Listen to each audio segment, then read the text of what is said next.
Hello and नमस्कार मेरे प्यारे दोस्तों, this is me Kumar Pankaj और स्वागत करता हूं आप सभी का हमारे अपने प्लेटफॉर्म क्रैक नाउ पर। दोस्तों, हम लोग देख रहे हैं बिहार कंप्लीट जी के सीरीज, जिसमें बिहार की जियोग्राफी को समझने के बाद बिहार की हिस्ट्री को हमने शुरू किया था। और आज हम लोग देखेंगे बिहार आधुनिक भारत का इतिहास का अंतिम क्लास, और इसके बाद एंशियंट हम कर चुके हैं पहले ही। आज मॉडर्न कंप्लीट हो जाएगी तो मिडवल की 2-3 क्लासेस और देखेंगे, और इसी के साथ बिहार का इतिहास और बिहार की जियोग्राफी पूरी तरीके से कंप्लीट हो जाएगी। बाकी सारी चीजें एक एक क्लास के माध्यम से कर दी हैं, जो कुछ बची हैं वो आपको बिहार कंप्लीट जी के सीरीज में मिल जाएंगी, वहां से आप पढ़ सकते हैं। तो इस तरीके से हम एक क्रैश कोर्स आपको कंप्लीट करा रहे हैं जो फ्री ऑफ कॉस्ट है। फाउंडेशन बैचेस हमारे चल रहे हैं, आप उनसे जुड़ सकते हैं अगर आप चाहें तो। बाकी पढ़ते रहिए। All the best for your upcoming exam. स्वस्थ रहकर मजबूती के साथ तैयारी करिए।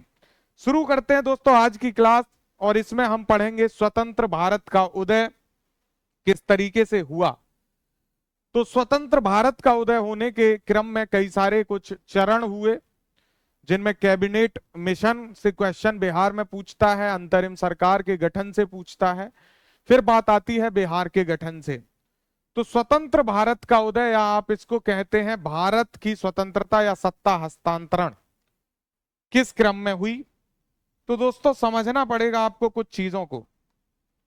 भारत की स्वतंत्रता या कहें सत्ता हस्तांतरण यानी ट्रांसफर ऑफ पावर, तो भारत की स्वतंत्रता सत्ता हस्तांतरण हेतु भारतीय नेताओं से बात करने के लिए एक महत्वपूर्ण प्रयास किया गया 24 मार्च 1946 को, जब ब्रिटिश मंडल के 3 सदस्यीय दल, ये ध्यान रखेंगे, ब्रिटिश मंत्रिमंडल जो था, उस मंत्रिमंडल में से 3 लोगों को भेजा गया। कितने?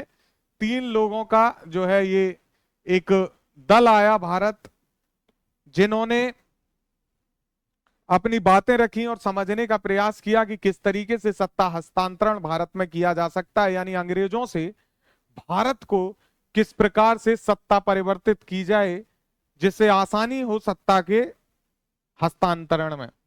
ये 3 सदस्यीय जो दल था दोस्तों, इसको कहा जाता है कैबिनेट मिशन। क्या कहा जाता है? Cabinet mission. ठीक है। और इस कैबिनेट मिशन के 3 सदस्य, जो ये 3 लोग हैं, ये ब्रिटिश मंत्रिमंडल में शामिल थे। इनके नाम आपसे पूछता है कि कैबिनेट जो समूह था या कैबिनेट जो मिशन था, इसमें कौन कौन व्यक्ति शामिल थे या कौन कौन शामिल नहीं था। तो 3 नामों में से एक याद रखना है आपको, पैंथिक लॉरेंस। आपको कहीं कहीं ये दिखाई देगा सर पैंथिक लॉरेंस नाम से। ठीक है, तो ये बात आप ध्यान रखेंगे।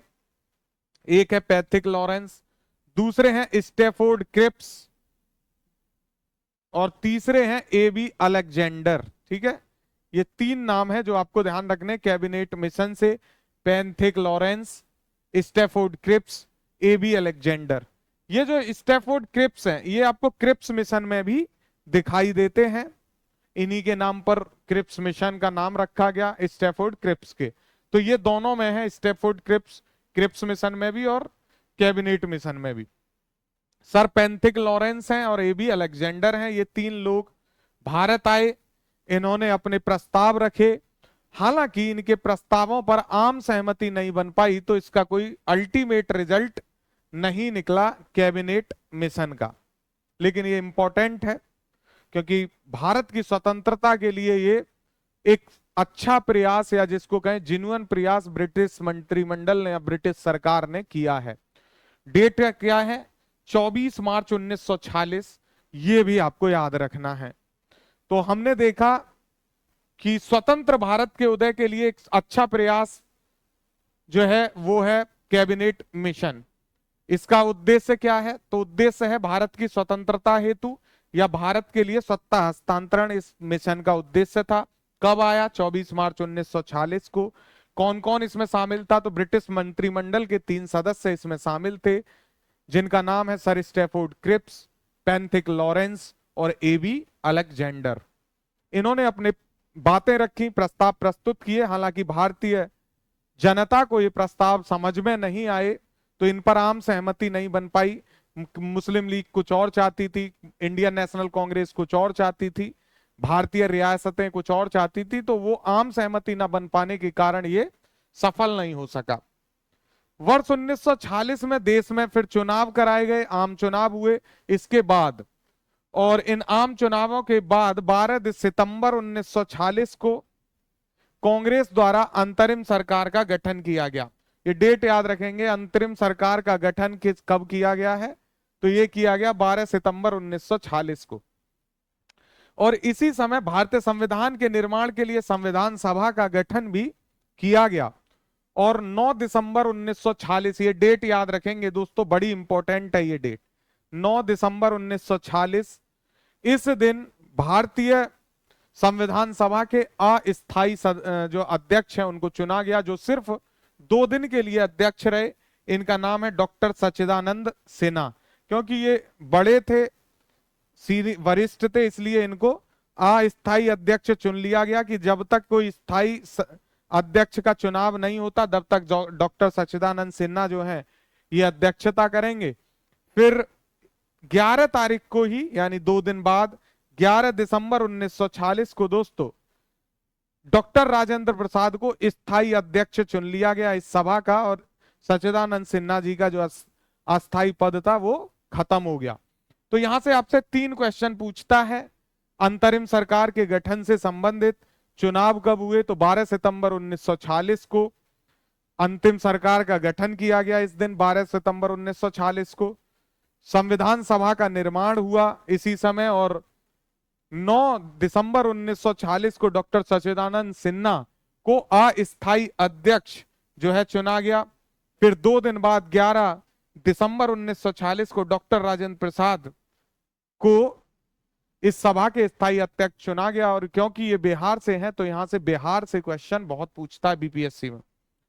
फिर आता है 15 अगस्त 1947 का दिन, जिस दिन भारत स्वतंत्र हुआ।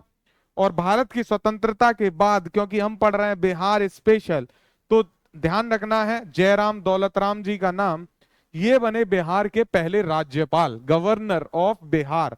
इंडिपेंडेंट बिहार के हैं, ये देखिएगा, स्वतंत्र भारत के पहले गवर्नर हैं दोस्तों। वैसे तो गवर्नर बहुत बन चुके पहले, लेकिन स्वतंत्र भारत के प्रथम गवर्नर बिहार के हैं जयराम दौलतराम। और मुख्यमंत्री कौन है, तो वो है श्री कृष्ण सिंह। मुख्यमंत्री कौन है, श्री कृष्ण सिंह। ये बिहार के प्रथम मुख्यमंत्री के रूप में इन्होंने शपथ ली। हम यहां बात कर रहे हैं स्वतंत्र भारत की। फिर दोस्तों 26 जनवरी 1950 से भारतीय संविधान लागू होने के साथ ही बिहार भारत की संघीय व्यवस्था के अनुरूप एक राज्य के रूप में परिवर्तित हो गया। तो ये है स्वतंत्र भारत का उदय, जिसमें हमने बिहार के संदर्भ में चीजों को समझा। अब बात आती है कि बिहार राज्य का गठन कैसे कैसे हुआ। यहां से भी क्वेश्चन पूछ लेता है, ये भी हिस्ट्री का पार्ट है, तो इसको भी हम आज देख लेते हैं, क्योंकि आज आधुनिक भारत पे अंतिम क्लास है। तो दोस्तों बिहार भारत का एक महत्वपूर्ण राज्य है, ये आप जानते हैं। भारतीय इतिहास में बिहार की एक पृथक पहचान रही है, ये हमने पढ़ा है जब हम महाजनपद पढ़ रहे थे, मौर्यन एम्पायर को हमने पढ़ा है, और हमने अंग्रेजों के समय तक बंगाल बिहार में किस तरीके से जो है समृद्धि का केंद्र था उसको भी समझा। तो भारतीय इतिहास में बिहार की एक पृथक पहचान रही है। और अगर हम मुगल एम्पायर में भी देखें तो अकबर के काल में बिहार को एक भिन्न सूबे के रूप में मान्यता मिल गई थी। फिर 20वीं शताब्दी के आरंभ में प्रथम बिहार राज्य की मांग प्रारंभ हो गई, और इसमें 2 व्यक्तियों के नाम आप याद रखेंगे जो बहुत इंपॉर्टेंट है आपके एग्जाम के पॉइंट ऑफ व्यू से, डॉक्टर सच्चिदानंद सिन्हा और ये महेश नारायण दास या महेश नारायण, आप याद रखेंगे। ये 2 नाम हैं जिन्होंने आजादी के समय में पृथक बिहार की मांग को रखा। न केवल भारत में, अपितु ये लोग ब्रिटेन में गए और वहां पर भी पृथक बिहार की मांग को इन्होंने रखना शुरू किया। तो जो बिहार बंगाल और उड़ीसा के साथ सम्मिलित था, जिसमें झारखंड उसी का एक हिस्सा हुआ करता था, वो अकबर के काल में एक भिन्न सूबे के रूप में मान्यता ले पाया। ये ध्यान रखेंगे, किसके काल में मिल रही है, अकबर के काल में एक अलग सूबे के रूप में, एक अलग राज्य के रूप में मान्यता इसको मिल गई थी। फिर 20वीं शताब्दी में डॉक्टर सच्चिदानंद सिन्हा ने बहुत प्रयास किए कि बिहार को एक अलग स्टेट का दर्जा दिया जाए, अलग किया जाए इसको बंगाल से। और महेश नारायण द्वारा भी ये प्रयासों को और जो है तीव्रता प्रदान की गई। और सच्चिदानंद सिन्हा दोस्तों जब 1889 ईस्वी में इंग्लैंड गए तो वहां भी उन्होंने बिहार राज्य को पृथक अस्तित्व दिलाने की मांग प्रमुखता से रखी। और ध्यान रखेंगे सच्चिदानंद सिन्हा का बहुत इंपॉर्टेंट योगदान है बिहार को पृथक जो है राज्य का दर्जा दिलाने में। सेम वैसे ही महेश नारायण जी का भी है ना। तो डॉक्टर सच्चिदानंद सिन्हा और महेश नारायण ने एक आलेख लिखा, the partition of the lower provinces an alternative proposal. ये ध्यान रखेंगे, कभी इसको पूछ सकता है कि the partition of the lower provinces an alternative proposal किसका जो है लेख था, आलेख था। तो ये है डॉक्टर सच्चिदानंद सिन्हा और महेश नारायण जी का।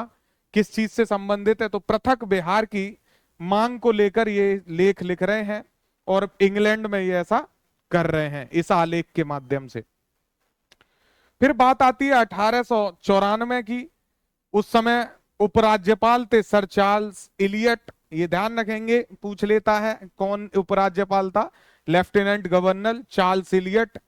इनको एक अलग बिहार राज्य के संबंध में ज्ञापन दिया गया जिसको मेमोरेंडम कहते हैं। और इस ज्ञापन को देने के बाद एक काम एक व्यक्ति ने और किया जिनका प्रयास पृथक मांग की बिहार की मांग में, डॉक्टर राजेंद्र प्रसाद। श्री कृष्ण सिंह का भी प्रयास रहा है इसमें, जो बिहार के प्रथम मुख्यमंत्री बने स्वतंत्र बिहार के। लेकिन ध्यान रखना है कि तो अगर आपसे मुख्यता पूछेगा और डॉक्टर सच्चिदानंद सिन्हा और महेश नारायण उसमें प्रमुखता से आएंगे। तो चार्ल्स इलियट को अलग बिहार राज्य के संबंध में ज्ञापन दिया गया। डॉक्टर राजेंद्र प्रसाद के प्रयासों से बिहार ही नहीं वरण संपूर्ण भारत में इस तरह का जो है एक पृथक सम्मेलन जिसको नाम दिया गया प्रथम बिहारी छात्र सम्मेलन, इसका आयोजन पटना में किया गया। और ये इस प्रकार का पहला सम्मेलन है जिसको आयोजित किया जा रहा है जिसमें एक स्टेट के जैसे पृथक बिहारी छात्र सम्मेलन ये अपने आप में जो है अलग था, है ना। तो प्रथम बिहारी छात्र सम्मेलन अगर आपसे पूछे तो डॉक्टर राजेंद्र प्रसाद के प्रयासों से ये पटना में आयोजित हुआ। और इस प्रथम बिहारी छात्र सम्मेलन के जो सभापति थे वो थे बैरिस्टर सफुद्दीन, है ना। ये नाम याद रखेंगे, ये हमने हिस्ट्री में पहले भी देखा है, बैरिस्टर थे ये सफुद्दीन, ठीक है। फिर इसके बाद क्या हुआ, समय आया 1908 का, है ना। और आपको पता है 1908 तक आते आते जो है बंग भंग हो चुका है। तो 1908 ईस्वी में अली इमाम की अध्यक्षता में एक बिहार प्रादेशिक सम्मेलन की स्थापना की गई। पूछ सकता है, ध्यान रखेंगे कि किसकी अध्यक्षता में जो है बिहार प्रादेशिक सम्मेलन की स्थापना की गई। तो 1908 में अली इमाम ऐसा कर रहे हैं। फिर 1908 में ही बिहार प्रदेश कांग्रेस कमेटी का भी गठन किया गया। वर्ष 1910 आता है। वर्ष 1910 में भागलपुर में बिहार प्रादेशिक सम्मेलन का आयोजन किया गया। इसमें पृथक बिहार राज्य की स्थापना की मांग को और भी प्रभावी तरीके से रखा गया। और फिर आखिरकार ये जो पृथक बिहार की मांग थी इसको अंग्रेजों ने स्वीकार किया। और 12 दिसंबर 1911 को दिल्ली का जब शाही दरबार लग रहा है तो दिल्ली के शाही दरबार में पृथक बिहार राज्य के निर्माण की घोषणा कर दी गई। ध्यान रखेंगे 1911 में घोषणा की गई है, किया जाएगा 1912 में, क्योंकि ये दिसंबर चल रहा है। तो दिल्ली के शाही दरबार में पृथक बिहार राज्य के निर्माण की घोषणा की गई। और इसमें ऐसी घोषणा की गई जिसमें उड़ीसा, जो वर्तमान में उड़ीसा के नाम से जानते हो आप, ये सम्मिलित था। यानी बंगाल से अलग किया गया बिहार और उड़ीसा को। तब बिहार और उड़ीसा एक थे 1911 में। तो ध्यान रखेंगे 1911 में जो 1912 में अप्लाई हुआ है तब बिहार उड़ीसा एक हुआ करता था। अलग किससे हुए, ये बंगाल से, ठीक है, ध्यान रखेंगे।